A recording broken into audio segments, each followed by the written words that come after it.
ഞാൻ നിൽക്കുന്ന ഈ പ്രദേശം മൂന്നാർ മാട്ടുപ്പെട്ടിയിലേക്ക് പോകുന്ന സ്ഥലമാണ്. ഈ ഭാഗത്ത് കാണാൻ സാധിക്കും ഒരു വലിയ വളവാണ്. ഈ വളവ് നിവർത്താൻ വേണ്ടി മുമ്പ് ഇവിടെ ഞാൻ നിൽക്കുന്ന പ്രദേശം തേയിലത്തോട്ടമായിരുന്നു. ഇവിടുന്ന് ഈ വളവ് നിവർത്താൻ വേണ്ടി ആ തേയിലത്തോട്ടം എല്ലാം ഇവിടുന്ന് മാറ്റി കൊടുക്കുകയായിരുന്നു. പിന്നീട് ഈ വളവ് നിവർത്താൻ വേണ്ടിയുള്ള നടപടിക്രമങ്ങൾ ഒന്നും ആയില്ല. പക്ഷേ അതുകൊണ്ട് തന്നെ ഈ വളവ് അറിയാതെ മുകളിൽ നിന്ന് വരുന്ന വാഹനങ്ങൾ, നിരവധി വാഹനങ്ങൾ ഇവിടെ അപകടത്തിൽപ്പെടുന്നത് പതിവ് കാഴ്ചയാണ്. ഏതായാലും പ്രദേശവാസികൾ ആവർത്തിച്ച് പറയുന്നത് ഇവിടെ നിരവധി അപകടങ്ങൾ ഉണ്ടായിട്ടുണ്ട്, മരണം വരെ സംഭവിച്ചിട്ടുണ്ടെന്നാണ് പ്രദേശവാസികളെല്ലാം തന്നെ പറയുന്നുണ്ട്. പൊതുവെ ഭയങ്കര ആക്സിഡന്റ് അവിടെ വരുന്നൊക്കെ ഭയങ്കര സ്പീഡാണ്.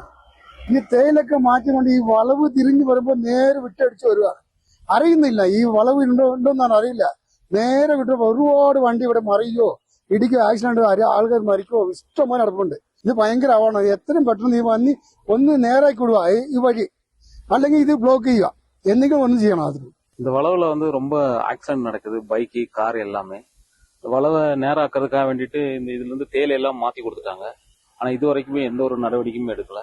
2 நாளைக்கு முன்னாடி கூட இங்க ஒரு பைக்கு ஆக்சிடென்ட் ஆயிடுச்சு. இதே வழியில நாங்க ஒரு சைட் சீன் வரோம் போறோம் பாக்குறோம். பார்க்கும்போது இந்த வளவுனாலதான் கொஞ்சம் ஆக்சிடென்ட் கூடுதலா இருக்கு. இதை கொஞ்சம் நேராக்குனா அந்த அளவுக்கு ஆக்சிடென்ட் எல்லாம் குறையும். அது மட்டும் இல்லாம டூரிஸ்ட் எல்லாம் நிறைய வர பிளேசஸ் வேற. இந்த வளவு கொஞ்சம் நேர் பண்ணா ரொம்ப உபகாரமா இருக்கும். ഏതായാലും ഇവിടുത്തെ അപകട വളവ് നിവർത്താനുള്ള ഒരു നടപടി സ്വീകരിക്കണം എന്ന് തന്നെയാണ് നാട്ടുകാരും വിനോദസഞ്ചാരികളും ഒരുപോലെ ആവശ്യപ്പെടുന്നത്. ക്യാമറമാൻ AP രാജയ്ക്കൊപ്പം ബിനീഷ് ആന്റണി, കേരള വിഷൻ ന്യൂസ്, ഇടുക്കി.